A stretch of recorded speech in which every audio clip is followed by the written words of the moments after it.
Good morning, class 9th. Students, we are on chapter number 3, Electoral Politics, and this chapter is related to a civics portion. हम लोगों ने 3.1 जो topic था वो पढ़ लिया था. उसके बाद ये डिस्कशंस हुए थे कि 3.2 आपके सिलेबस से कट हो चुका है. So that's why now we are starting point number 3.3. So the first topic is what makes election in India democratic. So let's start with the introductory part of this topic. We get to read a lot about unfair practices in election. Newspaper and television's reports often refer to such allegations. Most of these reports are about the following. We'll only read and then I'll describe all these points. Inclusion of false names and inclusion of genuine names in the voters list, misuse of government facilities and officials by ruling party, excessive use of money by rich candidates and big parties, and intimidation to voters and rigging of the polling day. अब यहाँ पर बात की जा रही है कि elections के टाइम पे बहुत ज़्यादा अनफेयर प्रैक्टिसेस होती हैं जो कि नहीं होनी चाहिए. एंड न्यूज़पेपर्स में और टेलीविज़न में हमें बहुत ज़्यादा इस तरीके की चीज़ें देखने को मिलती हैं. गलत नाम की यूज़ की जाती है, गवर्नमेंट की फैसिलिटीज़ को गलत तरीके से यूज़ किया जाता है by ruling party, misuse of government facilities and officials. Ruling party इन सभी चीज़ों का गलत यूज़ करती है. उसके हाथ में पावर है तो वो उस पावर का मिसयूज़ करती है. जो कैंडिडेट्स हैं जो पैसे से अमीर हैं, वो लोग अपने पैसे का यूज़ अपनी पावर को दिखाने में और वोट खरीदने में करते हैं. बड़ी बड़ी पार्टीज़ एंड वोटर्स को एक तरीके से ख़रीदा जा रहा है और पोलिंग बूथ को एक तरीके से कैप्चर कर लिया जाता है. तो ये सारी जो चीज़ें हो रही हैं वो इलेक्शंस के दौरान होती हैं. Now, many of these reports are correct. We feel unhappy when we read or see such reports, but fortunately, they are not on such a scale as to defeat the very purpose of elections. This becomes clear if we ask a basic question. पर इन सब चीज़ों से डरने से अच्छा है, मतलब यहाँ पर बात की गई है कि बिल्कुल ये सारी रिपोर्ट सही हैं, बट ये उतनी स्केल में, इतने बड़े स्केल में नहीं है कि हम इलेक्शंस ही ना कंडक्ट करवा पाएँ. हमारे इलेक्शंस का मेन पर्पस है रिप्रेजेंटेटिव को खड़ा करना, लोगों के लिए, लोगों के द्वारा शासन करवाना. तो वो जो मेन पर्पस है हमारा, इन सब चीज़ों से दरकिनार नहीं किया जाएगा. ना कैन अ पार्टी, अब यहाँ पर बात की जा रही है, this becomes clear if we ask a basic question. Can a party win an election and come to power not because it has popular support but through electoral malpractices. This is a vital question. अब यहाँ पर सवाल उठता है कि ज़रूरी है कि पार्टीज़ को जीतने के लिए पॉपुलर सपोर्ट की ज़रूरत है, पॉपुलर चेहरा होना चाहिए. और अगर ये गलत काम, इस तरीके के गलत काम जैसे बूथ को कैप्चर कर लेना हुआ या फिर पैसे दे के वोट खरीदना हुआ, तो इन सब के बिना क्या कोई पार्टी इलेक्शंस जीत नहीं सकती है क्या? ये सबसे बड़ा क्वेश्चन है. So let us carefully examine various aspects of this. अब इंडिपेंडेंट इलेक्शन कमीशन के बारे में हम लोग देखेंगे. Now let's start with the very first paragraph of this topic. One simple way of checking whether elections are fair or not is to look at who conducts the election. सबसे पहले हमारे घर में एक छोटी सी बात है, जैसे एक फंक्शन होना चाहिए या नहीं होना चाहिए. तो हर घर में दो तरीके के इंसान होते हैं, एक परेशान करने वाले, एक बातों को सुलझाने वाले. तो यहाँ पर बात है कि हम हमारे इलेक्शंस कंडक्ट कर रहे हैं, तो जो नहीं चाहता है कि पार्टी हो या फिर कोई फंक्शन हो, तो वो यही चाहेगा कि किसी तरीके से इस चीज़ को बर्बाद किया जाए. वहीं जो समझदार इंसान है वो क्या कहेगा कि सभी चीज़ों को ध्यान में रखते हुए हमें करना चाहिए, क्या क्या पॉजिटिव थिंग्स हैं, नेगेटिव थिंग्स हैं, सबको ध्यान में रखना चाहिए. तो यहाँ बात की जा रही है इलेक्शंस फेयर हो या नहीं हो. हमें पहले ये तो देखें कि इलेक्शंस को कंडक्ट कौन करवा रहा है. अगर जो कंडक्ट करवाने वाला जो क्राइटेरिया, मतलब जो कंडक्ट करवा रहे हैं वो ही फेयर नहीं होंगे, वो ही किसी एक की तरफ होंगे, तो इलेक्शंस कंडक्ट करवाने की कोई ज़रूरत है नहीं और ये एक तरीके से न्याय संगत भी नहीं होगा. Now are they independent of the government. अब जो इलेक्शंस कंडक्ट करवा रहे हैं, क्या गवर्नमेंट उन पर एक तरीके से रूल ओवर कर रही है, क्या गवर्नमेंट के बिहाफ में वो काम करते हैं, और कैन गवर्नमेंट और द रूलिंग पार्टी इन्फ्लुएंस और प्रेशर देम, और अगर जो रूलिंग पार्टी है या फिर गवर्नमेंट है अगर उन पर प्रेशर डालेगी तो इलेक्शन जो कंडक्ट करवा रहे हैं वो फ्रीली काम कैसे करेंगे। Do they have enough power to be able to conduct free and fair election, क्या उनके पास ऐसी पावर भी है कि वो फ्री एंड फेयर इलेक्शंस करवा पाएँ। अगर नहीं करवा पाएंगे तो उनकी कोई नीड ही नहीं है। Do they actually use these powers. So let's start with the second paragraph. The answer to all the questions is quite positive for our country.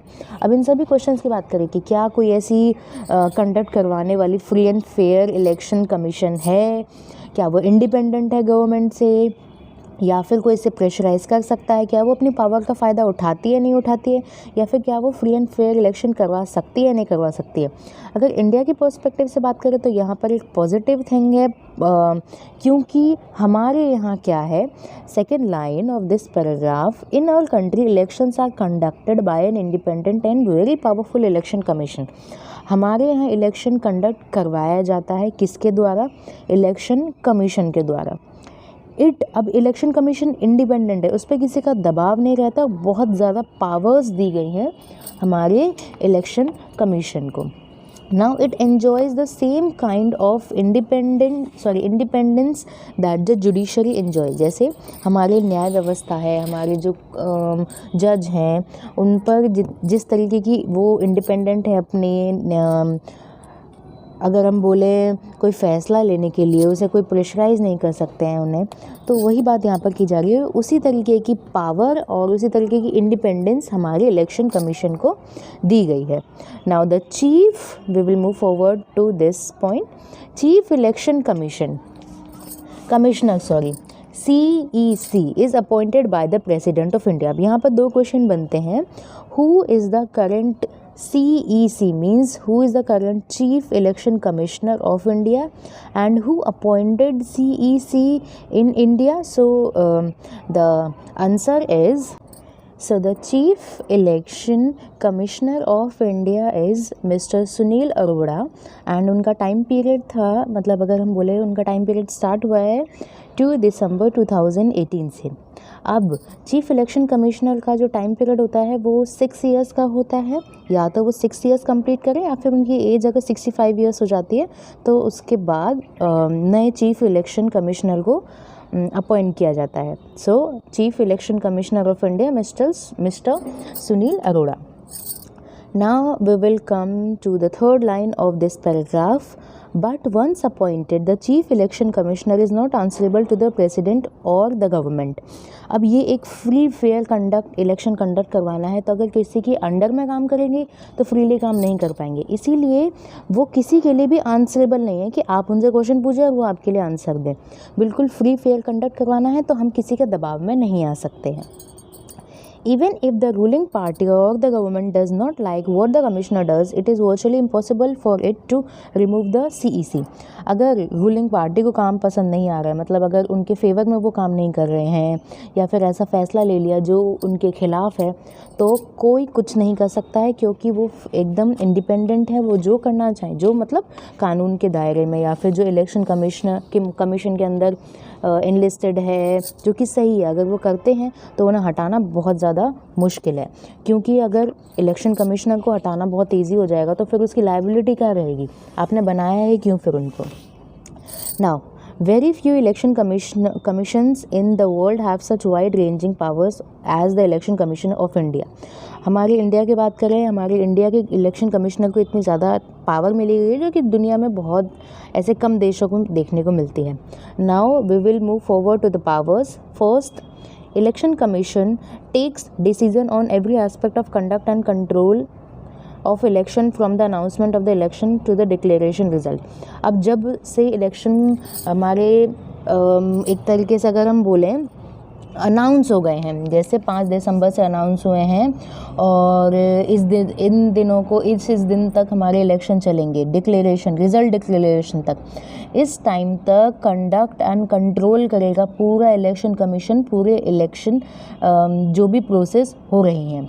कोई भी इंटरफेरेंस गवर्नमेंट नहीं कर सकती। अगर गवर्नमेंट इंटरफेरेंस करेगी तो, या फिर कोई भी अगर इंटरफेरेंस करता है तो उसके खिलाफ एक्शंस ले सकती है election commission. Now the second point, it implements the code of conduct and punishes any candidates or party that violates it. कुछ कोड ऑफ कंडक्ट होते हैं, जैसे आचार संहिता, जैसे हमारे घर की आचार संहिता क्या है, टाइम पर उठना, स्कूल जाना, अपना वर्क करना, अगर खेलने का टाइम पर्टिकुलर है वहाँ करना, मतलब हर काम आपके डिसाइडेड है। यहाँ पर भी इलेक्शन कमीशन ने कोड ऑफ कंडक्ट जारी करती है, जिसके हिसाब से आप मिसबिहेव नहीं कर सकते हो, आप कानून नहीं तोड़ सकते हो। एक ऐसी आचार संहिता होती है, एक टाइम पीरियड ही होता है जिसके बाद आप अपना प्रचार प्रसार नहीं कर सकते हो। ये सारी कुछ पॉइंट्स हैं जिसमें आचार संहिता अगर आप तोड़ते हो तो आपको पनिशमेंट दी जाती है। कोई भी कैंडिडेट अगर तोड़ता है तो उसको, या फिर कोई पार्टी तोड़ती है तो उसको। Now the third point, during the election period the election commission can order the government to follow some guidelines to prevent use and misuse of governmental power to enhance its chances to win election और to transfer some government official. अब government, हमारी ruling party वाली government, अब उसका and time period आ जाता है तो वो क्या करती है, वो ऐसे लोगों को अपने साथ रखना चाहती है जो उनके फेवर में बोले, उनके फेवर में काम करे। तो कभी कभी गवर्नमेंट जो उनके खिलाफ काम करते हैं उनका ट्रांसफ़र वगैरह कर देती है। तो यहाँ पर बात की जा रही है, इलेक्शन कमीशन ऑर्डर कर सकते हैं गवर्नमेंट को कि आपको अपने काम नहीं करने हैं, आपको हमारी गाइडलाइंस को फॉलो करना पड़ेगा। अपनी आप पावर्स को यूज़ नहीं कर सकते हो, मिसयूज़ नहीं कर सकते, यूज़ तो कर सकते हैं, मिसयूज़ नहीं कर सकते हो। अपनी जो जीतने की जो चांसेस हैं उनको बढ़ाने के लिए आप किसी का ट्रांसफ़र नहीं कर सकते हो। सो ये पावर्स हैं इलेक्शन कमीशन की। Now the last point, when on election duty government officers work under the control of election commission not the government। अब जैसे एम्प्लॉयज़ है, जैसे पुलिस हो गई या फिर गवर्नमेंट टीचर्स हो गए या फिर कोई भी गवर्नमेंट ऑफिशियल हो गए, उनकी ड्यूटीज़ लगती हैं इलेक्शन के टाइम पे। तो इलेक्शन के टाइम पे उनका ये काम है कि गवर्नमेंट की नहीं सुननी है, उन्हें किसके अंडर में काम करना है, उन्हें काम करना है इलेक्शन कमीशन के अंडर में काम करना है, ना कि गवर्नमेंट के अंदर। Now, in the last 25 years or so, the Election Commission has begun to exercise all its power and even expand them. It is very common now for Election Commission to reprimand the government and administration for their lapses. When election officials came to the opinion that polling was not fair in some booths or even an entire constituency, they can order a repoll. अब booth को capture कर लिया जाता है, मतलब एक area में मान लिया कि सोडाला में एक बूथ है, उस पर लोगों ने कब्ज़ा कर लिया और पूरे लोगों से, सभी लोगों से ज़बरदस्ती एक ही पार्टी को वोट करवाया। तो ये अगर इलेक्शन कमीशन के बाद पता चल जाती है तो या तो वो कैंसिल कर सकता है या फिर वहाँ उस एरिया में दोबारा से रीपोल हो, मतलब दोबारा से इलेक्शन करवाए जाए। तो ये सारी जो चीज़ें हैं अगर इलेक्शन कमीशन की नज़र में आती हैं कि ये गलत है तो इलेक्शन कमीशन उनके खिलाफ एक्शन उठाता है।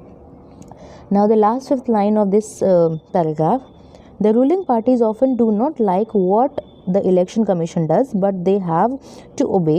This would not have happened if the election commission was not independent and powerful. ये सारी चीज़ें रूलिंग पार्टी को पसंद में नहीं आती हैं, कोई भी पार्टी को पसंद में नहीं आएंगी जो भी इलेक्शन कमीशन करता है। बट अगर इलेक्शन कमीशन ये कर रहा है तो उन्हें ये फॉलो करना पड़ेगा एंड उनके पास इसके अलावा कोई चॉइसेस नहीं है। ये सबसे बड़ा पॉइंट है लास्ट थर्ड लाइन। अगर इलेक्शन कमीशन इंडिपेंडेंट नहीं होता, वो किसी के दबाव में काम करता, तो हमारे इंडिया में फ्री एंड फेयर इलेक्शंस नहीं कंडक्ट करवाए जा सकते थे।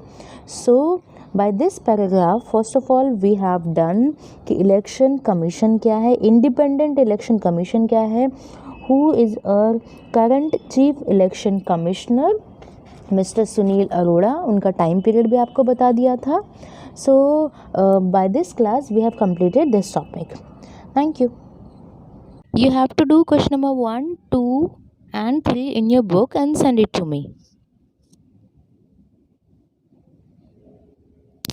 Question number 1, the answer is C. Question number 2, the answer is A. And match the following.